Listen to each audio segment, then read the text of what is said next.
Hi friends, welcome back to my channel. ഇന്നത്തെ നമ്മുടെ recipe viral റെസിപ്പിയായ ഇഫ ചിക്കനാണ്. അപ്പോൾ ഇത് ഉണ്ടാക്കാത്തവർ തീർച്ചയായും ഒന്ന് ഉണ്ടാക്കി നോക്കണം, വളരെ ടേസ്റ്റിയാണ്. അപ്പോൾ നമുക്കിതെങ്ങനെ തയ്യാറാക്കാമെന്ന് നോക്കാം. അപ്പോൾ ചാനൽ സബ്സ്ക്രൈബ് ചെയ്യാത്തവരാണെങ്കിൽ ഒന്ന് സപ്പോർട്ട് ചെയ്യണേ. അതുപോലെ തന്നെ ഇഷ്ടപ്പെട്ടാൽ ലൈക്ക് ചെയ്യാനും ഷെയർ ചെയ്യാനും മറക്കല്ലേ. അപ്പോൾ നമുക്ക് വീഡിയോയിലോട്ട് പോകാം. നമ്മളിതാ ചിക്കനൊക്കെ ഒന്ന് കട്ട് ചെയ്ത് കഴുകി ഒന്ന് വൃത്തിയാക്കി എടുത്തിട്ടുണ്ട്. ഇനി നമുക്കിതിന് വേണ്ട മസാലകൾ എടുക്കാം.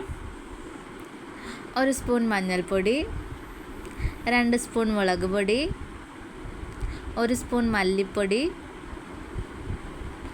1/2 സ്പൂൺ കുരുമുളക് പൊടി, 1 സ്പൂൺ ഗരം മസാല, ഇഞ്ചി വെളുത്തുള്ളി ചതച്ചത്, പിന്നെ കുറച്ച് തൈര്, ആവശ്യത്തിനുള്ള ഉപ്പ്, ഒരു പകുതി നാരങ്ങയുടെ നീര്. ഇതെല്ലാം കൂടിയിട്ട് നമുക്ക് നന്നായിട്ടൊന്ന് മിക്സ് ചെയ്തെടുക്കാം.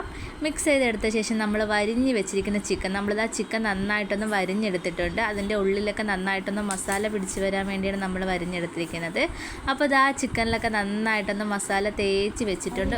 ഒരു മണിക്കൂർ നമുക്കിതൊന്ന് റെസ്റ്റ് ചെയ്യാൻ വെച്ചിട്ട് ഒന്ന് ഫ്രൈ ചെയ്തെടുക്കാം. ഒരു പാൻ വെച്ച് കൊടുത്ത ശേഷം അതിലേക്ക് എണ്ണ ഒഴിച്ചിട്ടുണ്ട്. എണ്ണ ചൂടായി വന്നതിന് ശേഷം നമ്മൾ ചിക്കൻ അതിലേക്ക് വെച്ച് കൊടുക്കുന്നുണ്ട്. അപ്പോൾ ഒരു മീഡിയം ഫ്ലെയിമിലിട്ട് വേണം നമ്മളിത് കുക്ക് ചെയ്തെടുക്കാൻ. നമ്മുടെ ചിക്കൻ നന്നായിട്ട് വെന്ത് വരണം. ഒരു സൈഡ് ഒന്ന് വെന്ത് വന്നിട്ടുണ്ട്. ഇനി നമുക്ക് മറിച്ചിട്ട് എടുക്കാം. അപ്പോൾ ഇതിന് 2 സൈഡ് നന്നായിട്ട് മൂത്ത് വരണം. ആ സമയം കൊണ്ട് നമുക്കിതിന് വേണ്ടിയുള്ള ഒരു സോസ് തയ്യാറാക്കിയേക്കാം. അപ്പോൾ നമ്മളൊന്ന് മുട്ട പുഴുങ്ങിയെടുത്തിട്ടുണ്ട്. 2 മുട്ട എടുത്തിട്ടുണ്ട്. അതിന് മിക്സിയുടെ ജാറിലേക്ക് ഇട്ട് കൊടുത്ത ശേഷം ചീസ് ഇട്ട് കൊടുക്കുന്നുണ്ട്. പിന്നെ കുറച്ച് പാല്, ഒരു പകുതി നാരങ്ങയുടെ നീര്, ആവശ്യത്തിനുള്ള ഉപ്പ്, സൺഫ്ലവർ ഓയിൽ, ഇതെല്ലാം കൂടെ എടുത്ത് നന്നായിട്ടൊന്ന് അടിച്ചെടുത്തിട്ടുണ്ട്. അപ്പോൾ നമ്മളെ സോസ് ഇവിടെ തയ്യാറായിട്ടുണ്ട്. നമ്മുടെ ചിക്കനും നന്നായിട്ടൊന്ന് ഫ്രൈ ആയി വന്നിട്ടുണ്ട്. ഇനി ഇതിൻ്റെ മുകളിലേക്ക് ആ സോസ് ഇതുപോലെ ഒന്ന് തേച്ച് കൊടുക്കാം. അപ്പോൾ നമ്മുടെ വളരെ ടേസ്റ്റി ആയിട്ടുള്ള ഇഫ ചിക്കൻ ഇവിടെ തയ്യാറായിട്ടുണ്ട്. ഒന്ന് ട്രൈ ചെയ്ത് നോക്കുക. അതുപോലെ തന്നെ ഫീഡ്ബാക്ക് അറിയിക്കാനും മറക്കല്ലേ. വളരെ എളുപ്പത്തിൽ നമുക്ക് തയ്യാറാക്കാൻ പറ്റും. അപ്പോൾ ഇതുപോലൊരു റെസിപ്പിയുമായിട്ട് ഇനിയും കാണുന്നവരെ bye and thank for watching.